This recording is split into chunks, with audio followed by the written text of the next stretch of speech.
আবারও চলে আসলাম ঝটপট সিঙ্গারা রেসিপি নিয়ে। সন্ধ্যার সময় এরকম মুচমুচে যদি সিঙ্গারা আর 1 কাপ চা থাকে তাহলে আর কিছুই বলার থাকে না। তো চলো দেখে আসি পুরো ভিডিওটা। হ্যালো বন্ধুরা, কেমন আছেন সবাই? এই যে চলে আসলাম আবার একটা রেসিপি নিয়ে, সেটা হচ্ছে সিঙ্গারা রেসিপি। তো দেখেন, একটা ফ্রাই প্যান নিয়ে নিয়েছি, এর মধ্যে গাজর আর আলু দিয়ে দিয়েছি। তো এখন এর মধ্যে একটু তেল দিয়ে দেব। এই তো দিয়ে দেবো একটু আদা, মানে আদা রসুন একসাথে পেস্ট করা। দেবো একটু লবণ। এরপরে দিয়ে দিব আমার বানানো মশলা, এই যেটা। এরপরে দিয়ে দেবো একটু পানি। এরপরে দিয়ে দেবো হলুদ। এরপরে দিয়ে দেবো টমেটো সস। তো এরপরে দিয়ে দেবো দেখো কিছু চীনাবাদাম ভাজা ছিল সেটা। সবশেষে দিয়ে দিব দেখো কিউব করে কাটা কিছু পেঁয়াজ। এগুলো এখন সব ভালোভাবে একসাথে মশলার সাথে মাখিয়ে নিতে হবে। এবং আমি এখন কিছুক্ষণের জন্য এটা ঢাকা দিয়ে রেখে দেব। এই তো এটা হাফ সেদ্ধ হয়ে আসছে। তো আমি এখানে সেদ্ধ করে রাখা কিছু মটরশুঁটি দিয়ে দেব।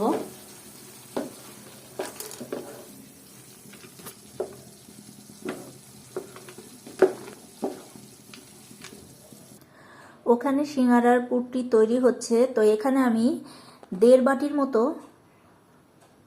ময়দা দিয়ে দেব। এই তো দিয়ে দিলাম। তো আমি এখন এখানে একটু লবণ দিয়ে দেব। এরপরে দিয়ে দিব একটু তেল।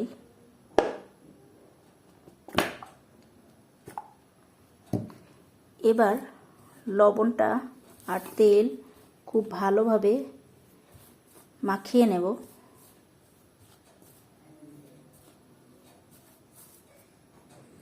দেখো, খুব ভালোভাবে মাখিয়ে নেওয়ার পরে মাখানো কেমন হয়েছে সেটা বোঝার জন্য, মানে ঠিকঠাক হয়েছে নাকি সেটা বোঝার জন্য এই যে এভাবে করে মুঠো করতে হবে। তো মুঠো করলেই দেখবে এই যে মুঠো হয়ে যাচ্ছে। তো মনে করবা যে এখন পারফেক্ট হয়েছে। তো এই মুহূর্তে এখন আমি এর মধ্যে একটু একটু করে পানি দিয়ে দেবো। আমি হালকা কুসুম গরম পানি দিয়েছি, হালকা হাত ছোঁয়া সহ্য করার মতো। সেটা দিয়ে এবার একটু একটু পানি দেব আর একটু একটু করে এটা মাখিয়ে নেব। তো এই দেখো, এটা খুব ভালোভাবে আমি মাখিয়ে নিয়েছি। এটা মাখানো হয়ে গেছে। আর এখানে আমার এই সিঙ্গারার পুরটাও তৈরি হয়ে গেছে।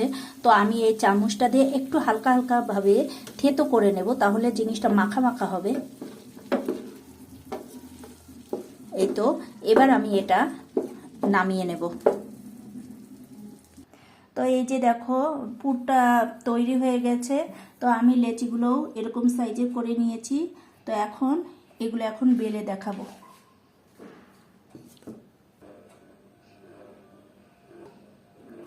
দেখো এই যে অর্ধেক করে নিয়েছি।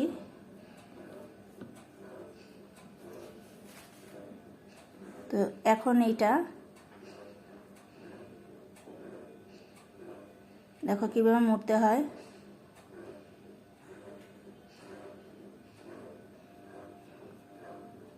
হয়েছে। এবার মুড়ে নাও।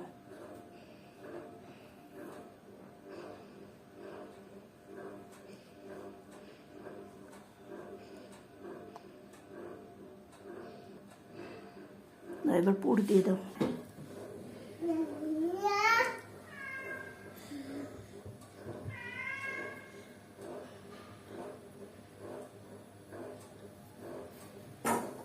এই তো দেখো সিঙ্গারাগুলো হয়ে গেছে, পুর দিয়ে ভেতরে সব রেডি হয়ে গেছে। তো এখানে আমি এই যে ফ্রাই প্যানটা আবার ধুয়ে তেল দিয়ে দিয়েছি। তেলটাও মোটামুটি গরম হয়ে গেছে। তো আমি এখন একে একে সবগুলো ছেড়ে দেব।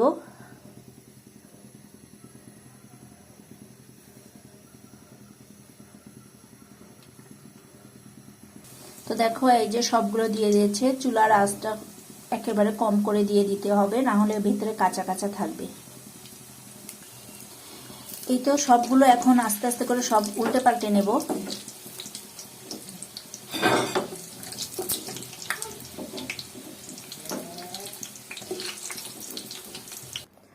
তো দেখো আলহামদুলিল্লাহ তৈরি হয়ে গেল আমার সিঙ্গারা, ঝটপট সিঙ্গারার রেসিপি। তো যদি ভিডিওটি ভালো লাগে পাশে থাকবে। আজকের মতো বাই বাই।